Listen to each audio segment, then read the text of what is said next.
must never accept the premise that they put forward, because it is a lie.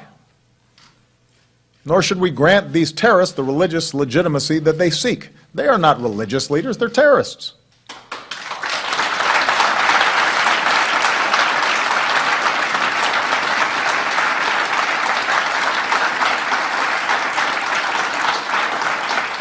And we are not at war with Islam. We are at war with people who have perverted Islam.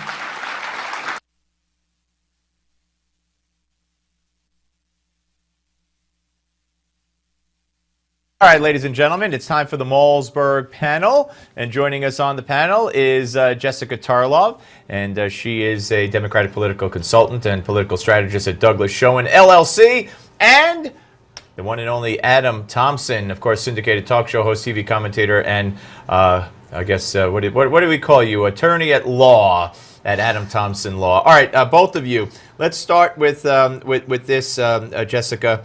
You know, this whole terror summit, the whole Maria Harf thing before it, we can't kill them, we got to give them jobs, the whole thing. How ludicrous do you, as someone who's a Democrat, believe that this mindset is? I'm not sure that that's really the mindset. I don't think the comments were constructive whatsoever. How I really see it is that we should be taking a two-parted approach, which first is to say that we need to kill all these guys, and then we need to treat the systemic problems that are leading to this rise in violent extremism. So I know that we're going to get to the issue that he didn't call it Islamic extremism or Muslim extremism, Muslim terrorism, and I think that at this point it would be really useful if he would call it that, and I think that we could move forward a lot stronger if we heard that from the president. And Adam, he also went so far as to say it happens in all religions. It's not just one group, it's all the groups. People have been killed, by all groups, and all groups have been killed. If you want to take a list, first of all, I have the State Department list of foreign terrorist operations, and I got just about every single one, with maybe 3 exceptions, is they're all Muslim groups. They're all Muslim groups. What's wrong with this president? The problem is he's not addressing the issue and calling it like it is. People need, if you're going to eradicate a problem, you first identify the problem and call it what it is. And he's, to date, not ever really used the term that this is extreme, radical Islam or Muslim terrorists. Once you identify the source of the problem, then you can properly attack it. His head's in the sand over this, and so is his whole administration. We have terrorists beheading people, burning people in cages alive, and he's saying maybe a solution is to change the economic state and give them jobs. I mean, this is beyond insane, and there has to be a change in leadership or policy. Maybe Congress needs to step in and put something to a vote so the president himself can't keep acting and taking us down such a detrimental world path.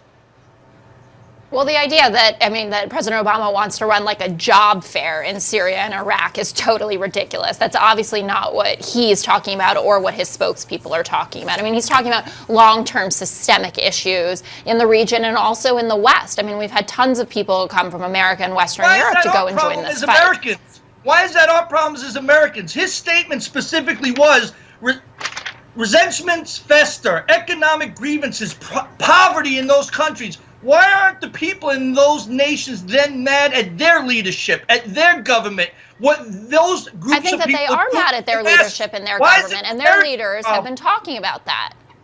Here's the deal. I think the fact that Adam, I think the fact that people do leave from America and the West, where there is opportunity to go to those places, puts a knife right through the heart of their theory that, it's only hopeless people, disenfranchised people. America's a land of opportunity. Anybody could succeed here. And if they're going to leave here to go there, which they have, then it's not about that. It's about the religion, and it's about the radicalization and jihad and them feeling close to the cause. I really take issue with you saying that it's about the religion. It's about the radicalization of that religion. I mean, the Arab leaders have done a far better job in defining the distinction, right, between Islam and radical Islam in a speech El-Sisi said. Sorry, go ahead. But as Donald Rumsfeld said, Jessica, it's not preeminent voice on these things. It's not a trivial fraction of Muslims that are taking place and committing these atrocities. No, it's not a trivial portion of the population, but it is incredibly small. I mean, incredibly small. Incredibly- And Jeb Bush has walked What back is on it? this. Give me a and- percent. Give me a It's not an percent. incredibly small number. Wait, Adam, wait, Adam. I don't have the percent. I know, then how do you know it's incredibly small? How do you Because when know? Well, because how much of it is going on? I mean, But how many support it? We're coming back.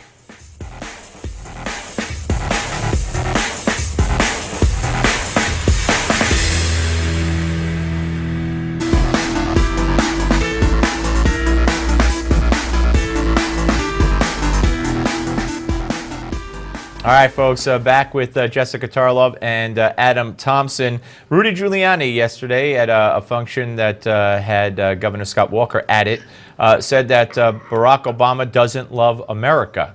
Jessica, you're shaking your head. A Do lot. you disagree with that? You think he loves America? I think he does love America, but I also think how silly is it for the former mayor of New York, former candidate, someone who wants to be in the political mix clearly and standing up there stumping for Scott Walker to say something like that at a time like this. I think it's offensive.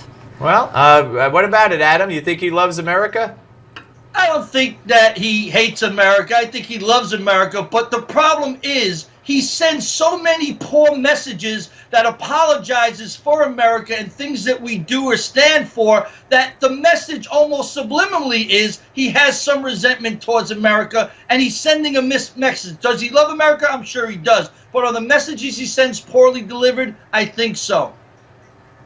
Well, I think he loves his vision and version of America. I don't think he loves our history. I think he thinks that our founders were racist. I think he thinks our history was racist. And I think that's why when he ran to fundamentally change America. You don't fundamentally change something that you love, and we see what he's done. He said that the Constitution was an impediment and a flawed document when he was running or before he ever ran, and he's trampled all over the Constitution. To me, that's not the definition, Jessica, of loving America. Well, I think that, I mean, everything needs to be innovated.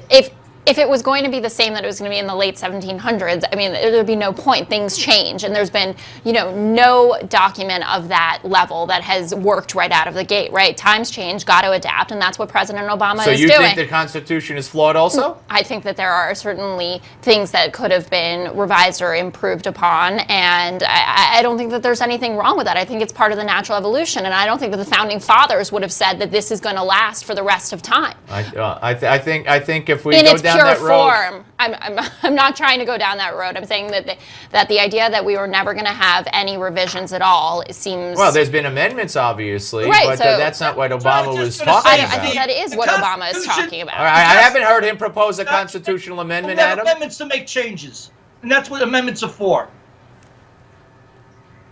Yeah, but I don't think that I haven't heard the president suggest a constitutional amendment for anything. He just wants to go circumvent the law and circumvent the Congress and then make executive orders and implement his own changes. Let's go to Ferguson. Adam, it appears that the Justice Department is going after, they couldn't get the police officer who did nothing wrong, so they're going after the police department for allegedly committing actions that target minorities. I mean, Ferguson is an overwhelming black community. I mean, who else are the cops going to stop and go after? Well, I think it's very interesting because, first of all, there were two distinctly different investigations, one criminal, one being civil. We all knew the criminal charges weren't going to go anywhere against the officer, and that was just going to stop, and they'd have to make that announcement. Well, when they make that announcement, they're now going to make the other announcement that the civil investigation's over and that they are going to call for changes. This might appease and ease a lot of the community flack that'll be coming. But if you look at the grand picture, are there problems in Ferguson where you have probably 80 or 90% of the population black and you don't have that reflected in the force, or that people in the community think that they're targeted? I agree with you, Steve, that when the community is that heavily minority, who else is getting stopped but minorities? But do they need better training? Do they need better administrators? Do they maybe need a better police chief? Probably the answer to all those questions are yes. And that's what the civil lawsuit is going to affect the change. Mark my words, this will never get to court. The officials in Ferguson will sit down with the Justice Department. They'll work out something called a consent order where they'll agree to what the changes will be. And it may be replacing people or adding training, and that'll be the end of it. Never gets to court. And what about it, Jessica? Well, I think I largely agree with what Adam said. And I think also this is Eric Holder. He has a few weeks left, right? And he wants to make a splash with that. But I think there's an opportunity here for Ferguson, especially in light of what happened over the summer, to lead on this issue. What happened? A do you thug mean, beat up a cop and the cop was vindicated, and people rioted and burned down shops. How is this the cop's fault? Well, At all. Well, All right. Well, I'll leave it on that note. I got the last word this time. Lucky you. Jessica Tarlov and Adam Thompson, I thank both of you. Gimme 5 is coming up next, folks. Don't go away.